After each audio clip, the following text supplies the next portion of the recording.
Welcome back to the deep dive. Today, we're tackling some really challenging source material, stuff that offers a pretty sharp cultural critique. Yeah, it definitely doesn't pull any punches.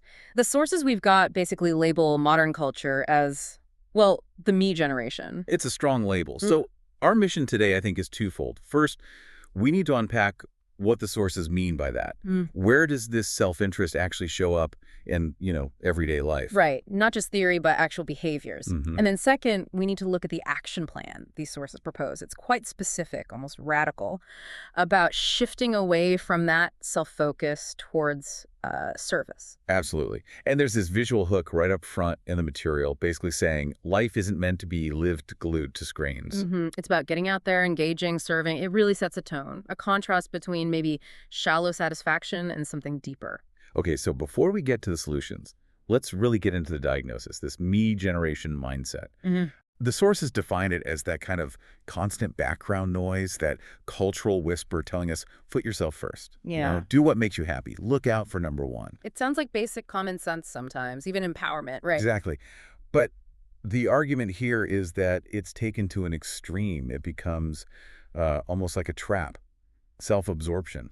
And the sources claim it's incredibly pervasive. It pops up everywhere, often in ways we don't even notice because they've become so normalized. So give us some examples. Where does this actually manifest? How does it look day to day? Well, okay, think about validation first. Mhm. Social media is the obvious one. Chasing likes, followers, turning your self-worth into a score. Right, performing your life instead of living it, almost. Kind of. And then there's how it's fed from the outside. Advertising, for instance. The sources point out how it constantly tells us we deserve things. Oh, yeah. You deserve the new phone, the bigger house, more Mhm. comfort, more pleasure. It's like nonstop fuel for entitlement. Exactly. And that entitlement, according to the material, seeps into our relationships. Connections become, well, transactional. Transactional how? Like, you maintain them only as long as they benefit you. If someone needs something or if the relationship gets difficult or inconvenient, You drop it. Or at least distance yourself. that's the implication. Commitment fades when personal cost outweighs perceived benefit. It's also why, the sources suggest, people might network intensely for career gain, but let other friendships wither. Which makes success a very lonely climb, doesn't it? It's Yeah. all about my ladder, not helping anyone else up theirs. Precisely. It's framed as a zero-sum game.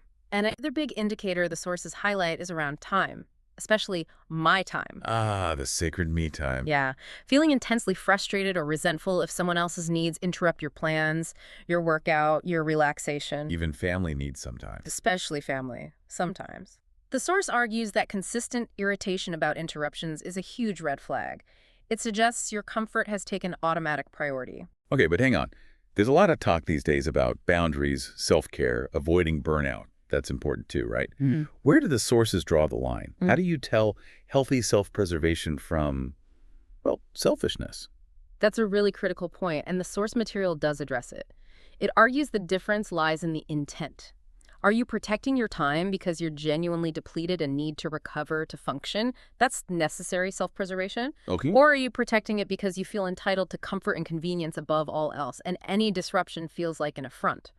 The sources argue that most of what we defend as my time actually falls into that second category, avoiding minor inconveniences rather than recovering from genuine exhaustion. That distinction is key. Intent matters. Yeah. So if this self-interest is potentially that ingrained, what's the alternative path the sources propose? Sounds intense. It is. It's presented as a complete U-turn. The core conflict is the me mindset feeds on self-interest, but the alternative path, which the sources frame spiritually, requires you to actively die to self. Die to self. That sounds dramatic. Maybe even a bit unhealthy if taken literally. Does it mean erasing your personality? No, not erasing personality. Philosophically, it means dismantling the ego as the primary driver of your decisions. It's about recognizing that your own wants, your pride, your comfort aren't the most important things in the universe. Okay. To die to self in this context means choosing to align your will with a higher principle, one that prioritizes others, especially when it goes against your immediate feelings or desires. It requires deep humility. So moving from that sort of shallow self-focus to something requiring real grit. Yeah. It's not about feeling good all the time. Definitely not. It's about consciously choosing obedience to that principle of valuing others, even when it costs you. The material gives concrete examples. Like what? Like choosing forgiveness when everything in you wants to hold on to anger or seek revenge, or choosing to serve someone, make dinner, help with a task, listen patiently when you'd much rather just relax or focus on yourself. Showing patience when you're just boiling inside because someone's being difficult. Yeah. Exactly. These are active choices against the grain of immediate self-centered impulses. And the sources back this up scripturally, right? There was that quote. Yes, Philippians 2.3 is central. Do nothing out of selfish ambition or vain conceit. Rather, in humility, value others above yourselves. That's presented as the core operating principle for pushing back against the me generation. Not just avoiding selfishness, but actively elevating others. And the model for this, cited in the sources, is stark. The me mindset constantly whispers, I deserve more. Right. But the contrasting example given is Christ's statement, I came not to be served, but to serve.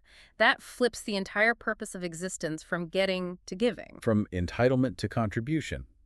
But the sources also stress this isn't a one-off thing. There was another quote about daily. Luke 9.23, if anyone would come after me, let him deny himself and take up his cross daily and follow me. The emphasis is on daily. Because selfishness creeps back in easily. It's stubborn, yeah. So this self-denial, this choosing service, has to be a consistent daily practice, not just a grand gesture now and then. Okay, so this raises the practical question. If someone listening recognizes some of this in themselves, that maybe they have slipped into some of these habits, what do? The sources don't just leave you with the diagnosis, right? No, thankfully. They offer a very practical 4-step kind of reset plan for when you catch yourself drifting towards self-interest. A roadmap out. Uh-huh. What does that look like on a daily level? Step 1 is crucial and maybe the hardest. Humility.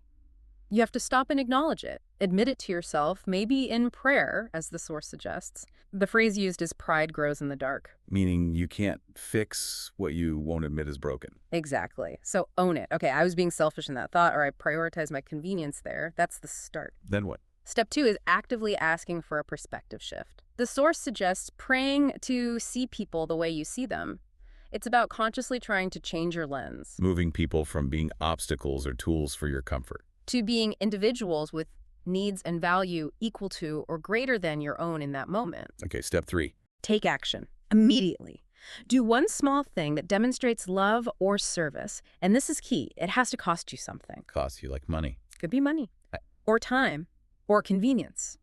Effort. It can't be something easy or something you do anyway. Maybe it's genuinely listening to someone vent when you're busy. Maybe it's offering help when you'd rather not. Maybe it's giving when finances are tight.